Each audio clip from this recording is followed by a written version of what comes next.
Morning, Salutem Easters. Another one of my updates. I thought I'd join you in your new method of having to wear face coverings, and for those of you doing close personal care, visor as well. Actually, I should have put my gloves on. I have got them, but I'm not touching anybody, so I'm safe. You've all read the constantly changing, very quickly moving updates coming from Gary's team about what we've got to do. And we are now in that situation where we're really focused upon keeping COVID out of the homes, but we're now supplementing that and having to supplement that with wearing face masks, which is a challenge to everybody, but we really have to do this. We're working with government to get better advice around how we can ensure that we're not creating more problems by wearing face masks than we're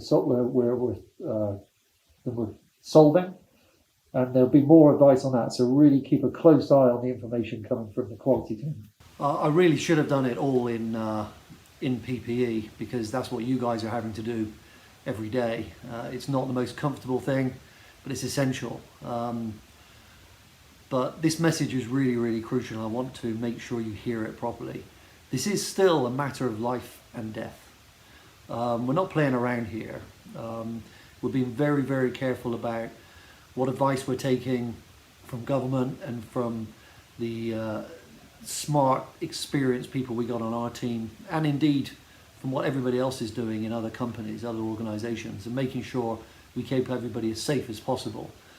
There's still an awful lot of this nasty virus around, and we have to keep it out. You've all got your posters, and I want them up.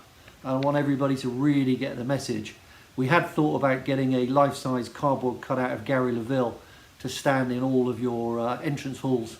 So as you go, and everybody remembers, take the temperature, change your clothes. You don't want it to carry any COVID into that home, and get your PPE ready for whatever function it's relevant for. So do that.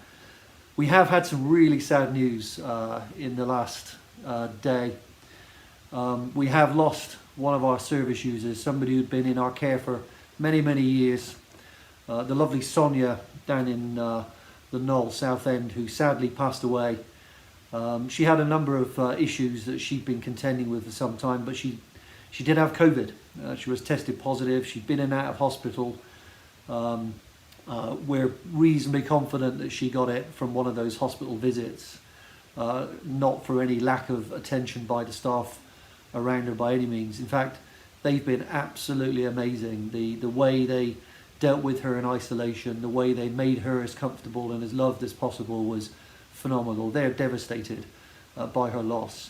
So I wanted to tell you that because, number one, it's sad, and we should mark that, and we should remember Sonia, and we really should be very thankful for our colleagues down in the Knoll who did everything they could for her.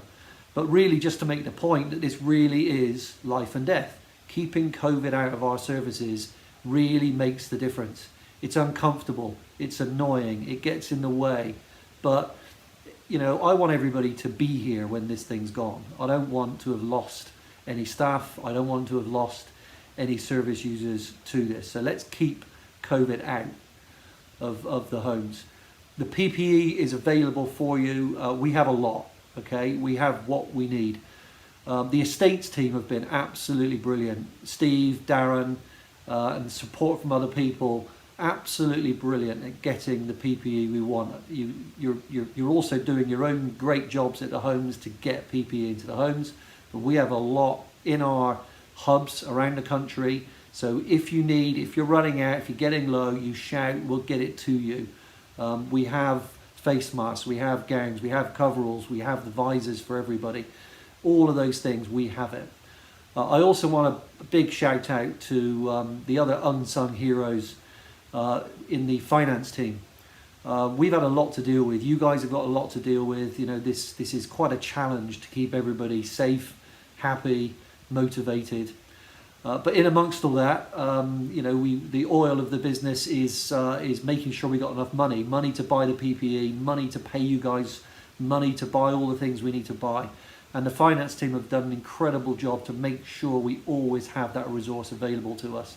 So we're not having to worry about making payroll, paying for the PPE we need. We've got none of that, and so big thanks to the finance team for making sure that we've got the money to do that. Another big thing that we're pushing on right now, you've all been absolutely brilliant. I mean, as this thing's gone on, as it's got more difficult, more complex, as it's changed more rapidly, as we're getting on top of it and we're working out what this new normal is going to be, you guys have all really stepped up. You're getting better and better at what you do. But we do need some more of you. And there's been some incredible stories about how people have come in to this job over the years and what motivates them, what excites them, what makes them happy. Kirsty did a fascinating video, quite a personal story from her around why it is we should be looking to bring people in to join us who've got our same values, who really get a great kick out of providing good care. Whatever their background, they don't need to have come from care experience. We can teach them that. There's a really good video that Christine Howland, who's the manager of a fantastic day service we've got down in Brighton, she's done it, a deeply personal story about why she got into care, how she got into care, and what she gets out of it. And we do need a few hundred more people with our values to come and join us and work with us. So watch that video. Hopefully there's a link to it on this one, and you can do that. So a couple of other things. We got this very strange situation. This is supposed to be a long bank holiday weekend where we celebrate May Bank holiday, Labour Day. I know it's very important to my wife Alison. It's her birthday weekend, and she is very fond of the fact that it falls on the bank holiday weekend. So she's a little bit annoyed that bank holiday got moved next week to Friday. And that was a great idea, celebrating VE Day, which falls next Friday. And it'd be great to see what you guys are going to do in the homes. If it's anything like the cakes you made for our birthday last week, you'll all be having fun. You'll all be putting max effort into VE Day. And you know, we have got some older folk in some of our services where that's a real memory for them. So let's make that vivid. Let's make that valid. But you know, it's not going to be the VE Day that I think had been anticipated when the bank holiday was moved to Friday, because obviously we're still in lockdown. But don't forget, next week bank holiday is Friday, not Monday. But again, just thanks to you all. There's been some brilliant stories coming through. The new newsletter's just about to come out. Huge amounts of content of some really, really great things happening in there. Big thanks to everybody for stepping up. We're not through this thing yet. We're in this new normal. You are going to have to keep that pressure on to keep COVID out. Make sure that you're as safe can be, because we know what to do when it comes in. We're prepared for it, but you know, let's really try and avoid it. Have a great weekend. Hopefully the sun's going to come out again soon, and I'll hopefully come and see you all. I managed to go to 5 homes last week. I got involved in delivering the thermometers round to use to temperature test everybody. Lovely to go see people and hear what you're doing, hear how you're dealing with the current situation. And I'll try and go see some more next week. Obviously, got my mask, got my visor, got my gloves, and I certainly don't want to be the one to be breaking our COVID barrier that we need to build around all of our services. Best wishes to you all.